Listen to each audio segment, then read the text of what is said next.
Hey everyone, welcome back to the Weekly Awakening Podcast. This is your host, Cosmic Colleen, back with another weekly astrology update. Guys, doesn't my voice sound like I'm back? I'm like, as I'm saying that intro, I'm like, oh shit, I'm back.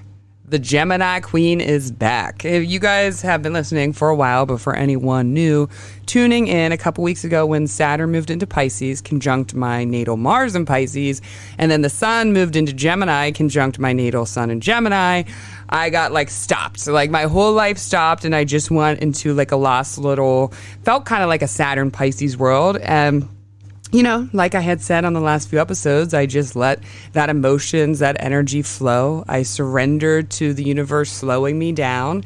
And I know, I've been studying these cycles of life for a long time, that eventually it will turn around. And this last week, especially this last weekend, I'm like, okay, I'm back. The bitch is back. I want to remind everyone to please follow me on social media. It is Cosmic Colleen, 1C in the middle. I will have no other accounts. I'll let you know if I do. Hopefully I don't need to say this anymore. It's been pretty good. I didn't hear of any hacker accounts this week from me. So just to remind everyone, I will never DM you for a reading. I was talking to one of my hair clients this week. He came in for a haircut and he said on TikTok, because remember they took over on TikTok and on Instagram, when they had DM'd him trying to be me, he had said, well, how do I know you? And then they stopped. So that's always a good thing. Again, I'll let you guys know on here if I ever make another social media. But for some reason, if you actually believe that'd be me, ask a code question like that. Or anyone else that you follow online that if you get a scammer DM, like they say, hey, I made a new Instagram or Facebook, ask them, say, how do I know you before that? And I guarantee you'll find out that they're a scammer. But the reason why you want to follow me on social media is because I sit... every week I sit in silence, I meditate, and then I write out the astrology for the week and what is channeled to me during that moment. But when I'm living these astrology transits with my clients, with myself, with my kids, more comes to me. So then I ended up posting that on social media. So just want to remind everyone of that. Yesterday, I wrote my notes in the most beautiful, peaceful way. My favorite way. I was down at my friend's shore house and I woke up early. I was on the top floor, went out on the balcony and sat, meditated and wrote all these. So I'm feeling really good about this week in general, and June's astrology of the month. And one more little announcement. Make sure or not make sure, you have to. No, if you guys could, the best way to support this podcast is by rating it, reviewing it, subscribing it, and sending it to a friend. That is all I have said for many years. Ask for nothing else. And that has been the single most reason that this podcast has been growing. And you guys keep doing that every week for me. And I love you guys and appreciate you guys. And this show would not be here if it wasn't for you. Okay, so this past weekend, we had the full moon in Sagittarius going opposite the sun in Gemini. It was intense, but what I noticed for myself and other people, I did last week's episode on it, but what I noticed is there was a level of detachment from people's feelings or what was happening around them or what was really bothering them. And detachment is very much a Sag mutable. It's actually all mutable energy, but especially Sag and Gemini. Each mutable sign detaches in different ways. But Sag and Gemini sort of detach in deeper emotions, like they detach from those deeper emotions, right? They say, oh, you know what? We're not going to go there. We're not going to acknowledge those moments, or that's dead to me. On to the next thing. Let me go see my friends. So this week, you might have some of your emotions catch up to you from last week. Some of the emotions, good and bad, that you sort of avoided in that Gemini-Sag axis may pop up this week, and I just want to remind you guys that. And then if you remember, the moon was squared Saturn, and Pisces mutable energy detaches, but it detaches from life. Like if it gets in a hard place, it detaches from everything around them, but stays in the sorrow, right? Gemini and Sag, they detach, but they want to stay busy. They want to stay distracted. So they just detach differently from that. And Virgo, sort of mentally detaches and then detaches through controlling their mind from that detachment and saying everything in their mind they need to either turn someone into the enemy or make that the end game or figure out, just make their ending comfortable. A little mutable sign education right there. So let's get into this week's astrology transits. Monday, which is today, Venus enters Leo, and it goes opposite Pluto in Aquarius, but Pluto is also moving into, next week it moves back into Capricorn, we'll talk, but it goes opposite Pluto in Aquarius. Friday, we got Mercury sextile Neptune. Sunday, Pluto retrograde moves back into Cap. Mercury moves into Gemini. And when those are happening around the same time, Mercury will trine Pluto.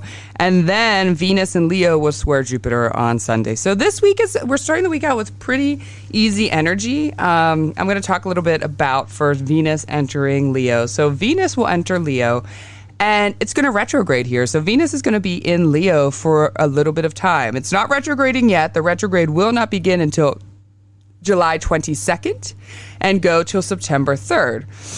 So, but we're going to get a little bit of a preview, and it will be co-present with Mars. Right now that it entered Leo, it started to begin being co-present with Mars. So now they're both working together in Leo's energy. However, it won't be really conjunct until July 10th with that. So if we remember, the last Venus retrograde was the end of 2021 into the beginning of 2022. And that retrograde was in Capricorn. So, oh my gosh, what is that? I guess 18 months ago now? Yeah, because it's around every 18 months that Venus goes retrograde.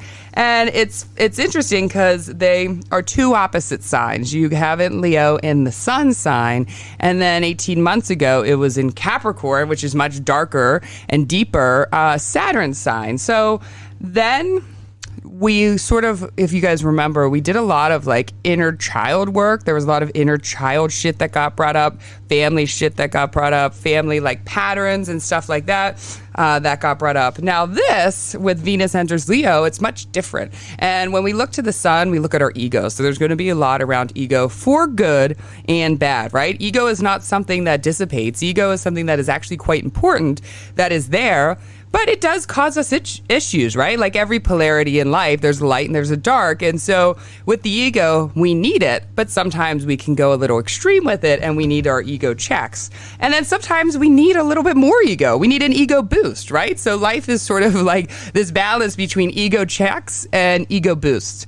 And we're definitely going to be getting a lot of that with this Venus and Leo, and then Venus retrograde, a lot of Venus, a lot of Leo energy. So Venus entering Leo right away is going to be a very prideful energy, again, for good or for bad.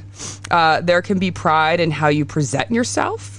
Maybe you want to show off a little, like, hey, look at me, I look sexy, which I think we can all use a little bit of that energy. If you know me, you know I love a good, hey, here I am, I look good. I think that the world has gotten it a little bit confused, you know? It's not narcissism, that's much different. That's a much psychological, emotional thing. Maybe a little, it's vanity, but we need a little vanity. I hate that in society we tell people, love yourself, love yourself. You need to love yourself more than anyone else loves yourself. You hear that message time and time again. Be confident, all these things. And then the minute I see it too many times, someone presents themselves outwardly and said, like, whether it's a picture, whether they walk into a room looking totally like a 10 out of 10, however that is, like, or they even acknowledge, like, thanks, yeah, I do look good. They're torn down. Right? That it's like, oh, look at her. She's so conceited. She must need so much help. Look at her. No one must love her. I can't believe she did that. So I hope, and maybe it will happen with Leo with this retrograde, that as a collective, as a personal, that we start tearing those images, tearing those ideas, tearing those constructs down, right? Because we all need to, and I think the world would be happier if we all did have a little bit of that ego, that Leo ego pride in us, a little bit of like that confidence. And if you find yourself, right, because it's usually a reflection, like being jealous and saying, oh, look at her just trying to show off. What are you projecting to the world, right? You are actually telling the universe, like, you can't look like that. You don't want to look like that. Your own insecurities are being presented out. So if that comes to your mind, I challenge you to work on yourself, and that will shift you into new energy and say, you know, if you catch yourself saying that, stop and change your thought and say, wow, she looks beautiful. He looks beautiful. They look beautiful. And I can look like that too. Or maybe you don't want to have a certain style, but you can still appreciate the other person. And for you, if you are struggling with that confidence, I challenge you to go find your best outfit that makes you feel the best, put that on, look at yourself in the mirror and say, damn, I look good. I look really good. Even you could do it naked. I like to do that sometimes. I look at my flaws, and I'll still force myself, and it's got much easier to say, damn, you look beautiful. You look good. So I challenge you to do that and take on a little bit of that ego pride energy. Now, on the other side of that coin, with Mars being co-present, because there's two sides to this, there can be a little ego suffering with vanity or beauty that can present itself. So on the other side of that coin, maybe if you are someone who is constantly presenting yourself outward for that outside validation, you might realize that that's running out. It's not satisfying anymore, that you're chasing something over and over and over again. And you're like, wow, I need to get a little more self-love, but in a more secluded way instead of these outside validations. I need to sit with myself. I need to figure out why I'm low self-confidence. I need to work on my mindset, get out of loops, get out of those things that I tell myself. So there's two sides to every coin. Like I said, we can get a little bit with this add up and tone up a little bit of that Leo vanity, and then we can also see where it's detrimental to us as well. And again, if you're constantly seeking outside validation time and time again without really seeking it internally, that will be presented yourself. You'll be tired. You'll be over it. You'll be unsatisfied, right? Leo, it's the lion. So when it's not satisfied, it roars. And you can't not look at that.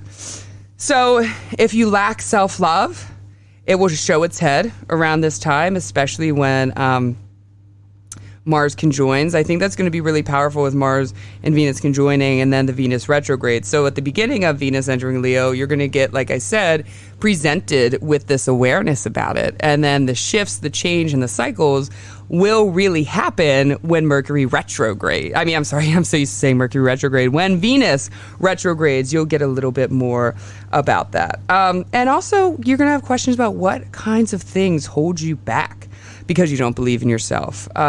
What negative ways, I already talked about that, did you seek attention? But let's go back to what kind of things held you back because you don't believe in yourself. You know, there's so many times, in myself included, I know I have done this many times. I know most people in my life have done this, that you held yourself back from greatness. You held yourself back from shine, from elevating, from aligning, because deep down you do not believe in yourself.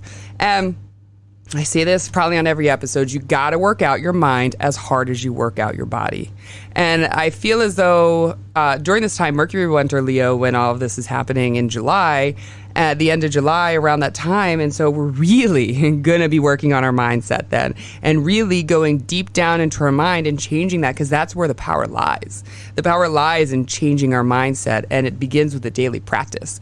Just like meditation, just like working out, just like eating healthy, there's also these like affirmations or changing the way you feel, changing the way you think about yourself, which will change the way you feel about yourself.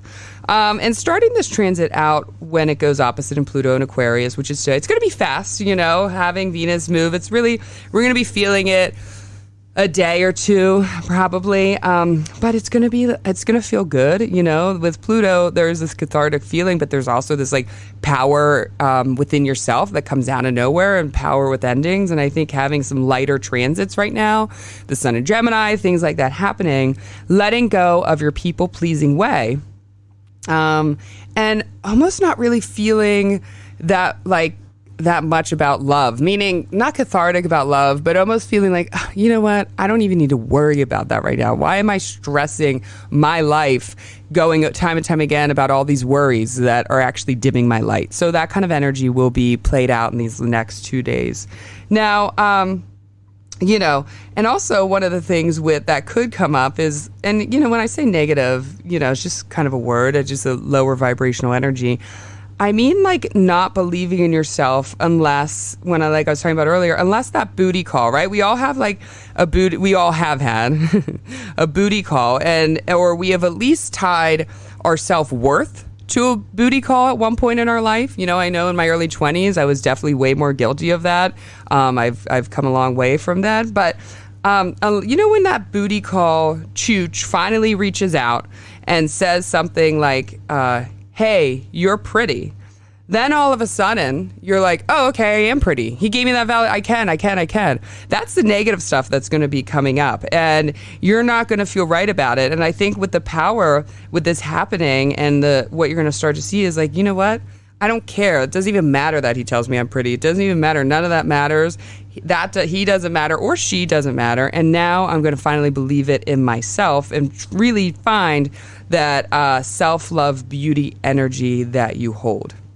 So again, this energy will make itself known, the self-validation, the outside validation, the materialistic realm, that will all be known. And also, here's another thing that's going to be really coming up with this long transit of Venus and Leo, is if you tend to be judgmental of people for materialistic things, you don't get to know people because of they don't meet quite a status, you could say, or they don't have certain things, or you're attracted to people only because of their material wealth or the material things, you will be presented again with another test of ego within yourself. And that might come with you all of a sudden are in a group of people and you're like, what am I doing here? I don't even want to belong here. Like our values, our spirit does not align anymore. Or you might just face that judgment yourself in some way and really see how that feels.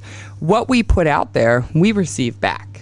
So again, lots of ego checks, and we're going to be seeing that a little bit in the collective in today's world.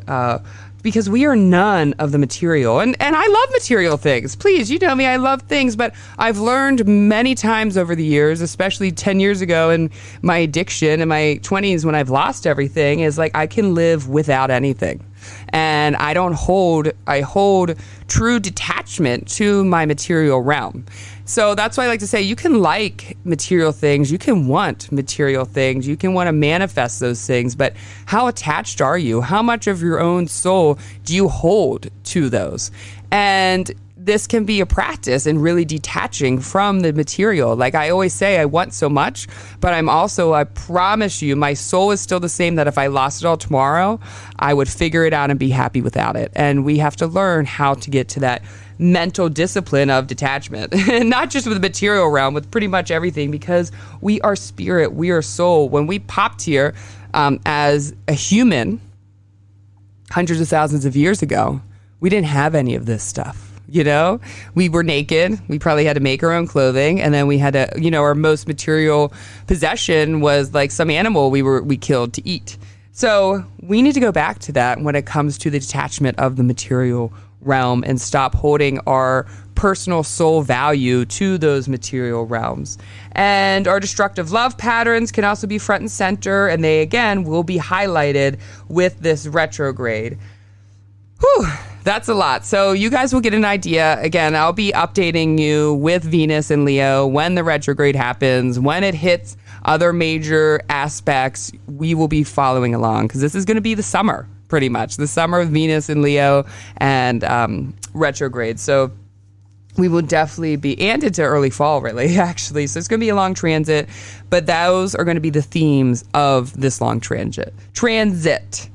For me, it's happened in my 12th house. Luckily, I don't have any planets in my 12th house, and I have a well-placed Saturn, but I am a little nervous. I'm not going to lie. I hate 12th house transits. I do. I mean, luckily, again, it's a little bit harder for people who have a ton of planets in the 12th house, but it's the house of the subconscious, of the unseen, of hidden enemies, of hidden things. So I don't hate it. See, look, I'm already putting myself in the fear base. It's going to be good. Obviously, I think I'm going to end up seeing some ego lessons that I didn't see coming when it happens at 12th house. Something along those lines. Okay, so on Sunday, though, Venus will square Jupiter for the first time, and we can feel really stuck in our mindset and feelings because of a shift. So, when it comes to Venus, we look at our love, home, family, creations.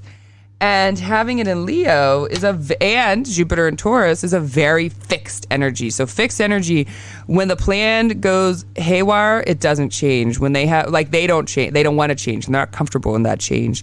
When they have an idea, there's no other idea. There's no other way to shift out of this idea. That is all there is. So with that fixed energy, it can be a little tough. So you might feel with this energy, to give a good example, I like to give those examples. Think about when you were little, a little kid, or maybe it was a sibling you had or a neighbor you had, someone with a little more fixed energy if that isn't you.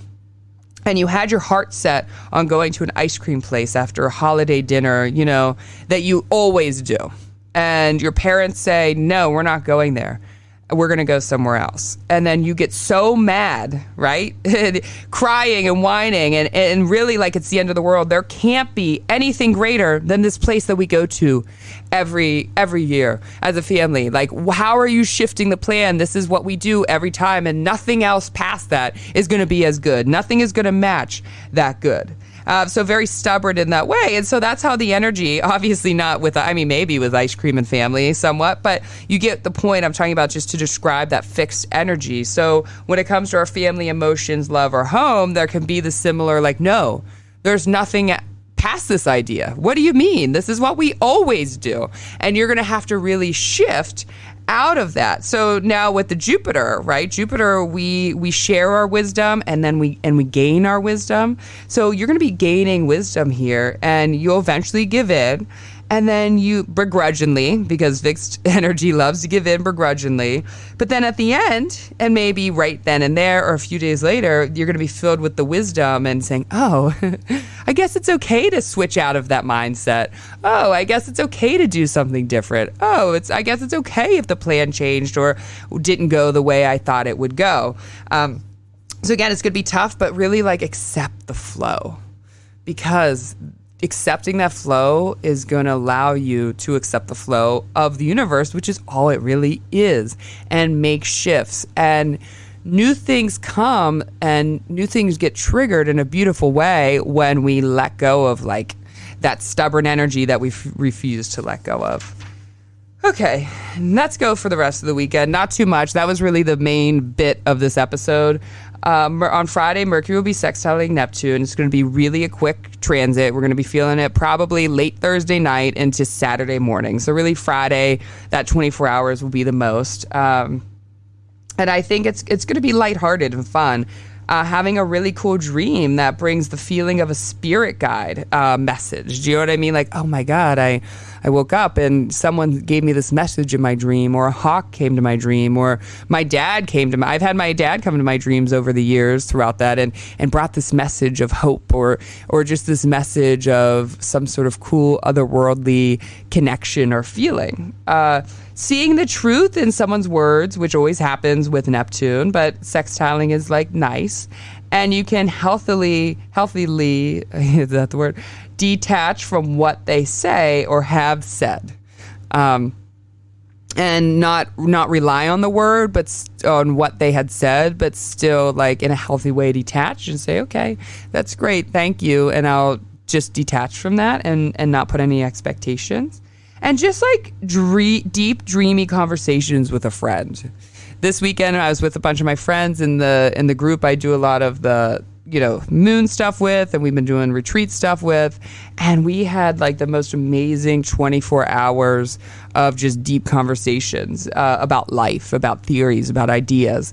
And so that kind of conversation with a friend where you don't want to stop talking and you guys are just trying to like figure out the universe together, which are my favorite kind of conversations, that will definitely be present in the energy this weekend. Now, Mercury enters Gemini, but it's going to be a really quick like we've had Mercury in Taurus for like 2 months now, and it slowed down. We had Taurus retrograde. I think it maybe was a little bit over 2 months. I got to check. And so Mercury's a fast-moving planet. It likes to be on to the next, and it's been slowed down in the Earth sign. Tauruses are very slow as well. And then it goes into Mercury, one of its home domiciles, and then it's speeding by. So it's going to be a very quick transit, like a damage-free tornado. If there is none of that, but you get what I'm trying to say, because Mercury won't be bringing any damage, but it's going to be coming in, making lots of shifts and ideas like a tornado, but just the fastness of a tornado. So right at the beginning, though, it trines Pluto. Now, around the same time, though, Pluto will be moving it back into Capricorn, but it's still that trine energy. It's literally going to be right there on the cusp. of it. So we're still feeling that. So a quick, but it's going to be kind of quickly felt when we feel, and just like a quick glimpse into our power, into our mindset, and what having a powerful mindset can do for you. I think while Mercury was retrograding, we aligned our mind, body, and soul a little bit. We slowed down our mind to really see the shifts that we need to make, or where do we need to make more power and where do we need to take more power. And so now we're going to have that quick glimpse into that power, and we're going to use our powerful mindset, and we're going to, whether it's through an action or through a word, it's going to feel just like a good positive power with that trine. So I'm excited about that. And then, like I said, it's going to be a quick transit. June 11th, it enters next week, and then it's gone by June 26th. So in and it's out, just like the Mercury way, just like especially Gemini too, just in the Gemini way, just quick, see ya, I'm gone.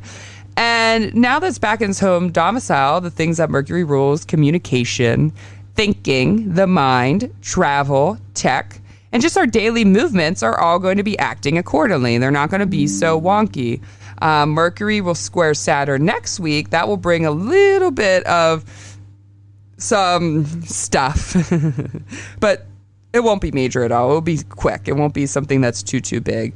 And again, this is a quick time filled with lots of chatter, communication, quick thinking, higher mental interest, and our communication, our mind will be much clearer. It'll be reactive in a good way, and it will be just like thinking. You'll be on point with your mind, if you know what I mean, like on point, on to the next, on to the next, on to the next. June is so much of a better month than March, April, May. I think, if you remember at the beginning of the year, I said March, April, May, in my opinion, will be the hardest of the entire year. I think, there'll be some shit in fall. I've been saying shit a lot. I'm surprised I don't have my kid here yelling at me for, he always, when he listens, he yells at me if I swear too much on this show. But it will be a little bit harder in the fall, some things. Obviously, there's eclipse season and stuff, but I really don't think it's going to be nearly, for most of us, as tough and deeply felt as March, April, and May were. They were pretty hard. So I'm excited about this summer. I think it's going to be fast, lighthearted. There's going to be some stuff with Venus and Leo, but overall, I think it's going to be smooth transit. So I hope everyone has a fabulous week. I love you all. Thank you guys for tuning in, being so awesome, and I hope everyone has a good week. I love you guys. Goodbye.